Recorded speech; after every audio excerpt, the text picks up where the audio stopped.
আমাৰ ৰজা চাউলুং চুকাফাৰ এই আজি প্ৰতিমূৰ্তিটো স্থাপন অত্যন্ত সুখী হৈছোঁ। মই এগৰাকী সাধাৰণ ব্যক্তি, এজন সাধাৰণ ব্যক্তিয়ে স্বৰ্গদেউ চাউলুং চুকাফাৰ মূৰ্তিৰ উন্মোচন কৰিছোঁ ৰাইজৰ কাৰণে উচৰ্গা কৰিবলৈ পাই অত্যন্ত গৌৰৱান্বিত অনুভৱ কৰিছোঁ, অত্যন্ত সুখী হৈছোঁ আৰু আশীৰ্বাদ বুলি মই গ্ৰহণ কৰিছোঁ। আমাৰ টাই আহোম ডেভেলপমেণ্ট কাউন্সিলৰ সভাপতি ময়ূৰ বৰগোহাঁই ডাঙৰীয়াই প্ৰায় 2 কোটি টকা খৰচ কৰি এই প্ৰতিমূৰ্তিটো সাজি উলিয়াইছে। মই তেখেতক ধন্যবাদ জ্ঞাপন কৰিছোঁ।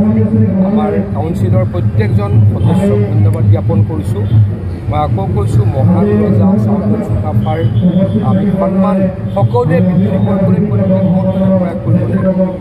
1228 খ্ৰীষ্টাব্দত আহি সমগ্ৰ অসমখনক একত্ৰিত কৰা ব্যক্তিজন আছিলে স্বৰ্গদেউ চাউলুং চুকাফা। নতুন প্ৰজন্মৰ প্ৰত্যেকজন ব্যক্তিয়ে, প্ৰত্যেকজন উঠি অহা যুৱক যুৱতীয়ে, ছাত্ৰ ছাত্ৰীয়ে মহান ৰজা চাউলুং চুকাফাৰ বিষয়ে জানিবই লাগিব। আৰু জানিবৰ কাৰণে এই ইতিহাসত লিপিবদ্ধ সোণোৱালী আখৰেৰে লিপিবদ্ধ কথাবিলাক আমি বহুত প্ৰচাৰিত কৰিব লাগিব।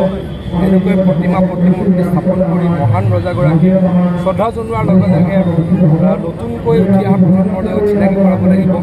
এই কাম আমি প্ৰত্যেকজন অসমীয়াই কৰিব লাগিব বুলি মই ভাবোঁ। গতিকে মই সকলোকে আহ্বান জনাইছোঁ, আমাৰ উঠি অহা প্ৰজন্মক যি নতুনকৈ পৃথিৱীলৈ আহিছে, যি বুৰঞ্জীৰ পৰা অলপ দূৰত আছে, তেখেতলোকক যাতে আমি জনাওঁ কেনেকৈ স্বৰ্গদেউ চাউলুং চুকাফাই সোণৰ জখলাৰে অসমলৈকে নামি আহিছিল আৰু সাতৰাজ সামৰি একৰাজ স্থাপন কৰিছিল আৰু নিজৰ ভাষা ধৰ্ম সকলো এৰি ইয়াৰ স্থানীয় ভাষা, স্থানীয় ধৰ্ম, স্থানীয় ব্যক্তিৰ লগত বিবাহ পাশৰে আবদ্ধ হৈ বা সম্পূৰ্ণ এই অঞ্চলৰ ইয়াৰ মানুহৰ লগত মিলি কেনেকৈ অসমখনক আগুৱাই লৈ গৈছিল আৰু 600 বছৰীয়া সোণোৱালী আহোম ৰাজত্ব স্থাপন কৰিছিল।